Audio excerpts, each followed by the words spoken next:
Hey guys, everybody out there on YouTube, how you guys doing? If I seem just like I'm just drained, it's because I just did like a really good video and somehow deleted it. I'm still learning this thing. Whatever. Long story short, we're gonna start over from the beginning. Okay, so first I'd like to say thank you to everybody who has watched my video. Thank you to everybody who has commented, whether you agree with me or disagree. The fact that you took your time out to watch my video and contribute, I really appreciate that. I just want to ask that you guys do subscribe to me.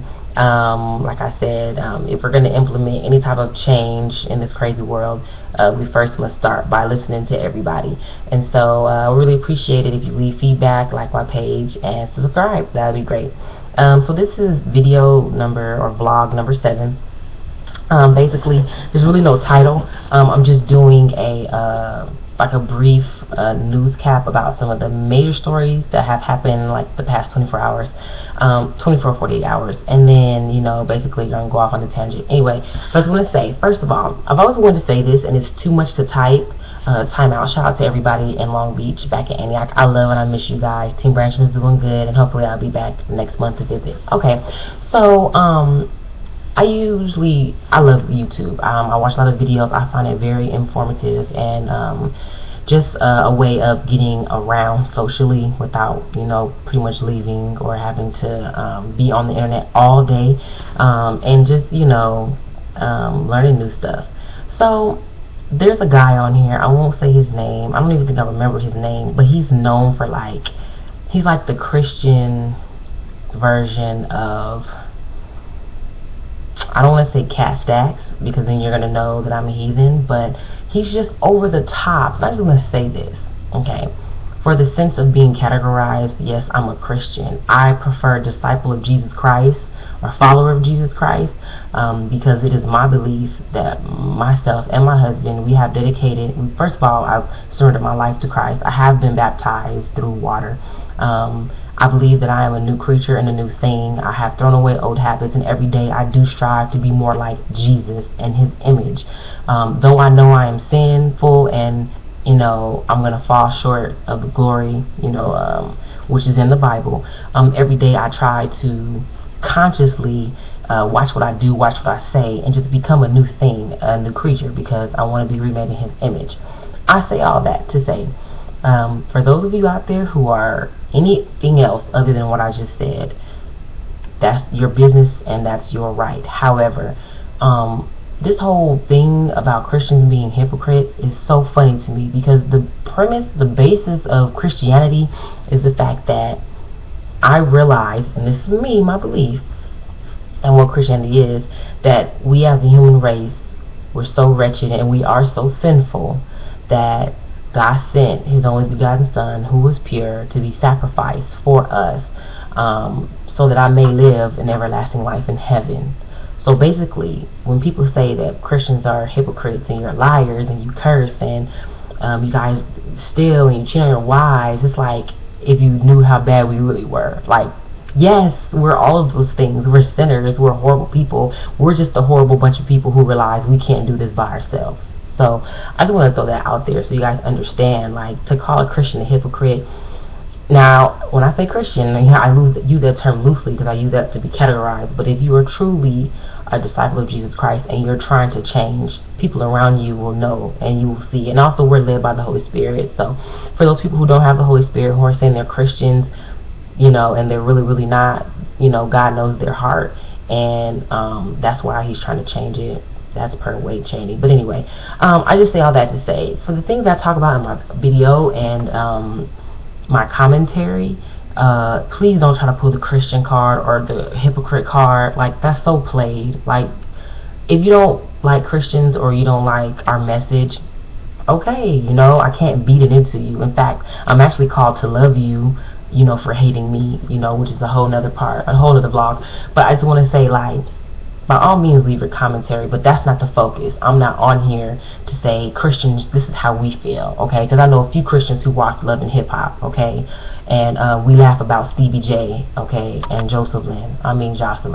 So anyway, going into what I want to talk about, just a couple of things. First of all, in Philadelphia, yesterday on the 18th, there was an attempted kidnap. Okay, I'm gonna give you the story. CNN, go there. You can open up another window and watch it while you're listening to me.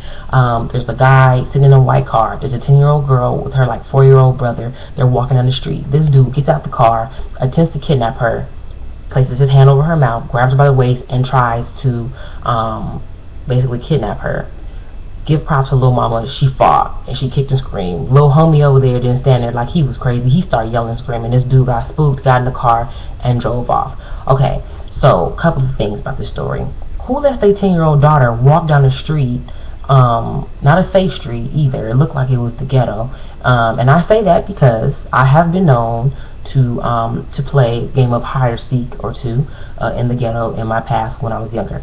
But what mother, aunt, caregiver, whatever, lets these kids, children, walk down the street by themselves as if they could? Where could they possibly be going? They weren't going to school. It's the summertime. To the store? Like, what are you? And then you got the 4-year-old? Like, really? Okay, second thing I have a problem with. It was caught on camera. So this, when you see it on CNN, it's not just like a report with a reporter. It's like live footage on a camera. Okay, the problem that I'm having with this is in the ghetto, you know, it's people hanging outside. You scream, get nosy lady upstairs looking out her blinds.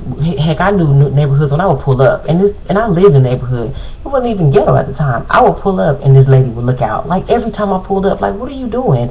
I believe that video games and internet have taken the ghetto out the ghetto a little bit. Everybody inside, nobody's playing outside. I mean, these streets were desolate. Nobody was there. Okay. The third thing I have a problem with. I will give props. I will give, a hand clap to the mayor, John Darby, Charles Ramsey. These are all people who are like the police chiefs and everybody making a statement saying, hey, we want to get these guys off the streets of Philadelphia. We want to make sure we catch these guys before they kidnap somebody else. Now, I just want to say really quick, I'm an avid fan of Law & Order SVU, okay? And I feel like with all the years that I've watched this show, probably since I was maybe, I would say, 9th or 10th grade. Okay, that's like 2000 and I want to say 2001, 2002. This show go all the way back to like 99. So I was going to say, with all the years I've watched this show, but like if you gave me the gun and badge, I probably could solve a case. Okay, that's how many hours I've put in. Okay, at the SVU headquarters in New York. And I just want to say, I did not see a fat person in there. Now I know it's TV. But all I'm saying is, if you've dedicated your life to my safety, okay, and I'm saying me as in the public, and you are moving up in rank and your salary is going up, then I would really appreciate it if you put down your gun and your handcuffs and your taser, because I feel like if something pop off and you're around, you can't help me, you can't help anybody, because you are out of shape. These people were fat, they were just, I mean, one dude looked like the dude who washed jerseys for the football team. That's what he looks like. And I'm not lying. Look at the footage. And if anybody knows this guy and you try to tell me, that's fine. All I'm saying is, you've dedicated your life. In order to get this job, you had to pass a physical test. Okay? Not only that, you had to go to the doctor and the doctor say, hey, this person is fit, to carry a gun, to run, to do the hurdles and obstacle course and all that stuff. And now you let yourself go as your pay increased and your responsibility increased. Because all I'm saying is, especially as women, we're the first ones to say, hey, you got to do what you did to keep the girl, to get the girl in any relationship. Same thing for the brothers. If a girl start off, and she always smelled good when you first met her, and now you with her 4 years later and she stank, she don't like taking baths, or, she don't keep her feet done. Well, that might be a deal breaker, okay? So that's all I'm saying. I didn't appreciate that. But I will give props to the Philadelphia PD, because they do have 85 fugitives in custody as of right now. And these are including rapists, child molesters, kidnappers. So I'll give you props for that. Moving on. Also let me say, okay, I've been getting my life together. Okay, I lost 14 pounds and I'm still losing. So I just want to clap it up one time for me. And I'm not saying that to be able to pat myself on the back, but I'm saying that to say, as somebody who has realized that when you gain weight, you can't do what you used to do, and it's very unhealthy, especially either when you have lives that depend on you, like my children, or when you get paid, to keep the public safe. I know they have other duties, that's cool, but still. Moving on. Speaking of fast food. Now, I just want to say, this next story was very disturbing, but I wasn't surprised. They have a picture from a Burger King employee standing in 2 barrels of lettuce. 1 foot, I mean lettuce, like raw, the lettuce they put on the burgers, his foot right on them. And what is going on? Sorry, my computer just died. Anyway, I was just disgusted. Now, I don't eat at Burger King. I haven't eaten at Burger King in a long time. When I did, it was mostly the breakfast foods.